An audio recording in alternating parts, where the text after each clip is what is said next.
क्या आपको पता है कि इंडिया मैन्युफैक्चर करता है लगभग 60,000 different generic brand across 60 therapeutic categories. इसलिए इंडिया को फार्मेसी ऑफ द वर्ल्ड कहा जाता है। हमारा देश न सिर्फ अपने लिए बल्कि दुनिया भर के लोगों के लिए दवाइयां बना रहा है। Pharma stocks are also in focus on the back of a Citi note. India's pharmaceutical exports are all set to soar this fiscal year thanks to the soaring US demand. Reuters. These India-made drugs are a crucial part of healthcare in the United States. Pantodac DSR जो gastritis के लिए use होती है, इसका MRP 202 rupees है, पर generic drugs 129 में मिलती है। फॉक्सीगा 362 ब्रांड का प्राइस है और जेनेरिक की MRP 180 है, मतलब 50% चीपर। कैलपॉल 650 जो फीवर के लिए यूज होती है, ब्रांड की MRP 33 है, बट जेनेरिक 20 रुपीज की मिलती है। क्या आपने कभी सोचा है कि क्यों कुछ दवाइयां इतनी महंगी होती हैं जबकि उनसे मिलती जुलती जेनेरिक दवाइयां सस्ती में मिल जाती है?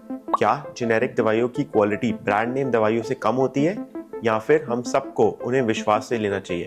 मैं हूं डॉक्टर अर्जुन सबरवाल और आज हम बात करेंगे generic drugs versus branded drugs पर, ताकि आप और आपके परिवार को मिल सके भरोसेमंद और इफेक्टिव इलाज। लेकिन साथ ही हम कुछ चैलेंजेस और कंट्रोवर्सीज पर भी बात करेंगे ताकि आप अपने लिए एक इन्फॉर्म्ड डिसीजन ले सके।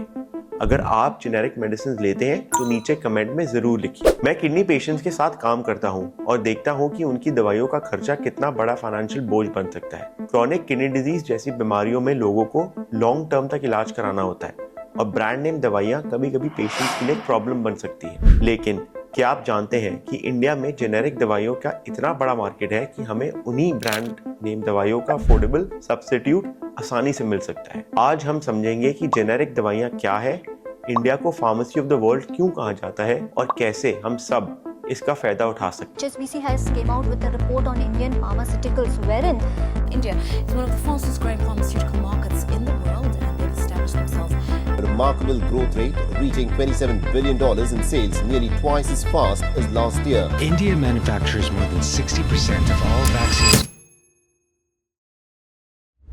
सबसे पहले जेनेरिक ड्रग्स होती क्या है? जेनेरिक ड्रग्स वही केमिकल कॉम्पोजिशन रखती हैं जो एक ब्रांड नेम ड्रग्स में होता है। सेम डोसेज, सेफ्टी, स्ट्रेंथ और परफॉर्मेंस, मतलब इनका इफेक्ट और बेनिफिट ब्रांड नेम ड्रग्स जैसा ही होता है। ये ड्रग्स तब बनाई जाती हैं जब ब्रांड नेम ड्रग्स का पेटेंट एक्सपायर हो जाता है, इसलिए उन्हें बनाना सस्ता पड़ता है और इनका प्राइस भी मार्केट में कम होता है। कुछ लोगों को लगता है कि जेनेरिक ड्रग्स में क्वालिटी कॉम्प्रोमाइज होती है, लेकिन ऐसा नहीं है। जेनेरिक ड्रग्स को रेगुलेटरी अथॉरिटीज जैसे FDA अमेरिका में, WHO और इंडियन रेगुलेटर्स के स्ट्रिंजेंट स्टैंडर्ड्स को फॉलो करना होता है। इनमें कभी कभी इनएक्टिव इंग्रेडिएंट्स अलग हो सकते हैं जैसे कलरिंग एजेंट्स या फिलर्स, लेकिन इनका असर ब्रांड नेम ड्रग्स जैसा नहीं होता। गवर्नमेंट ऑफ इंडिया ने 2008 में जन औषधि स्कीम शुरू की, जिसके तहत अनब्रांडेड जेनेरिक मेडिसिन को कम प्राइस पर लोगों तक पहुंचाया जा सके। आज लगभग 3200 जन औषधि स्टोर्स हैं, लेकिन अभी भी हमें और ज़्यादा स्टोर्स की ज़रूरत है क्योंकि देश में 8 लाख से ज़्यादा रिटेल फार्मेसीज हैं। मेडिकल काउंसिल ऑफ इंडिया ने रेकमेंड किया है कि डॉक्टर्स को जेनेरिक नेम्स प्रिस्क्राइब करने चाहिए। नेशनल मेडिकल कमीशन ने कहा है कि सभी डॉक्टर्स को जेनेरिक प्रिस्क्राइब करना चाहिए, वरना उन पर पेनल्टी या लाइसेंस सस्पेंशन भी हो सकता है। बट इंडियन मेडिकल काउंसिल इस बात पर सरकार को पूछ रही है कि अगर सिर्फ जेनेरिक मेडिसिन ही प्रिस्क्राइब करनी होती है तो ब्रांड मेडिसिन का लाइसेंस क्यों दिया जाता है? गवर्नमेंट ने प्रोडक्शन लिंक्ड इंसेंटिव स्कीम्स भी लॉन्च की हैं, जिसके तहत डोमेस्टिक मैन्युफैक्चरिंग और रिसर्च एंड डेवलपमेंट को बूस्ट मिला है। 15,000 करोड़ तक आउटले PLI में दिया गया है फार्मास्यूटिकल्स के लिए और कई और इनिशिएटिव्स भी चल रहे हैं, जैसे मेडिकल टेक सेक्टर के लिए PRIP स्कीम। लिंक सारे नीचे डिस्क्रिप्शन में है। इंडिया फार्मा सेक्टर का टर्नओवर पिछले कुछ सालों में लगभग 9.1% एनुअल ग्रोथ रेट से ग्रो कर रहा था। ये हमारे GDP की ग्रोथ से भी ज़्यादा है। जेनेरिक मेडिसिन का शेयर इंडिया फार्मा सेक्टर में लगभग 70% है। हमारा फार्मा एक्सपोर्ट 6% के आसपास की ग्रोथ से बढ़ रहा है और टॉप 5 डेस्टिनेशन में जा रहा है, जैसे America, Belgium, south Africa, UK और ब्राज़ील। 1970 के पेटेंट एक्ट ने इंडिया को प्रोडक्ट पेटेंट्स को रिकॉग्नाइज करने से रोका और सिर्फ प्रोसेस पेटेंट्स अलाउ किए। इससे इंडियन कंपनीज को मौका मिला कि वो ब्रांड नेम दवाइयों को रिवर्स इंजीनियर करके अपने प्रोसेस से जेनेरिक दवाइयां बनाए।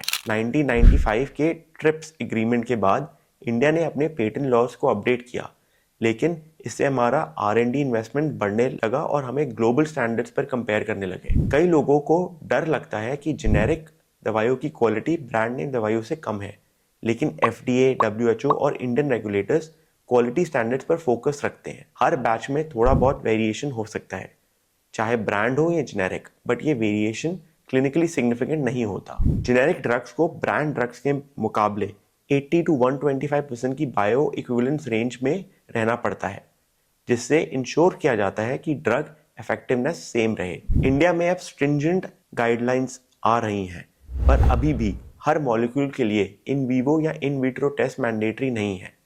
लेकिन कुछ रीसेंट स्कैम्स ने जेनेरिक ड्रग्स पर कई सवाल उठाए हैं। 2023 में CDSCO central drug standard control organisation ने कई जेनेरिक ड्रग्स को सब स्टैंडर्ड पाया, जिनके सैंपल्स फेल हो गए। इसमें पैरासिटामोल, पैंटोप्रोजोल, एंटीबायोटिक्स और डायबिटीज की भी कई दवाइयां कॉमन थी। CDSCO ने इन ड्रग्स को सब स्टैंडर्ड या नॉट ऑफ स्टैंडर्ड क्वालिटी घोषित किया, जिससे ये बात सामने आ गई कि कुछ मैन्युफैक्चरर्स क्वालिटी स्टैंडर्ड्स को फॉलो नहीं कर रहे थे। इसके अलावा कुछ मैन्युफैक्चरर्स पर फेक ड्रग्स बनाने के लिए भी आरोप आया। इसलिए जेनेरिक ड्रग्स का इस्तेमाल करते वक्त अपने डॉक्टर्स और फार्मासिस्ट से ज़रूर जानकारी ले और ट्रस्टेड सोर्सेज से ही दवाइयाँ खरीदें। अगर आप क्रॉनिक किडनी डिजीज़ के पेशेंट हैं या आपके पास कोई और बीमारी है जिसमें लंबा इलाज चाहिए और आपको दवाइयाँ खाने की ज़रूरत है, तो जेनेरिक ड्रग ज़रूर देखिए। मैं आपको बताना चाहता हूँ कि किडनी डिजीज़ पेशेंट्स के इलाज का खर्चा कितना महंगा हो सकता है, चाहे वो डायलिसिस हो या ट्रांसप्लांट के बाद की इम्यूनोसप्रेसिव दवाइयाँ हो। अगर आप जेनेरिक वेरिएशंस पर स्विच कर सकते हैं, आप महीने का इलाज पर अच्छी खासी बचत कर सकते हैं। इस बचत से आप कुछ और दूसरी ज़रूरियाँ पूरी कर सकते हैं, जैसे न्यूट्रिशन, रेगुलर चेकअप या सपोर्टिव थेरेपीज़। अगर आप जेनेरिक या ब्रांड दवाइयों के बीच में कंफ्यूज हैं, अपने ट्रस्टेड डॉक्टर से ज़रूर बात करें, लेबल चेक करें, कॉम्पोजिशन समझें, और अगर कोई सस्ता जेनेरिक सब्स्टिट्यूट हो जिससे आप पैसे बचा सके तो ज़रूर कंसिडर करें। ये खास तौर पर उन लोगों के लिए फ़ायदेमंद है जिनको लंबे समय तक इलाज कराना होता है, जैसे किडनी, डायबिटीज़, हार्ट डिजीज़ के पेशेंट। इंडिया के जेनेरिक ड्रग्स की मार्केट सिर्फ एक सस्ता ऑप्शन नहीं है, बल्कि एक तरह से हमारी हेल्थ केयर इंडस्ट्री का बैकबोन बन चुकी है।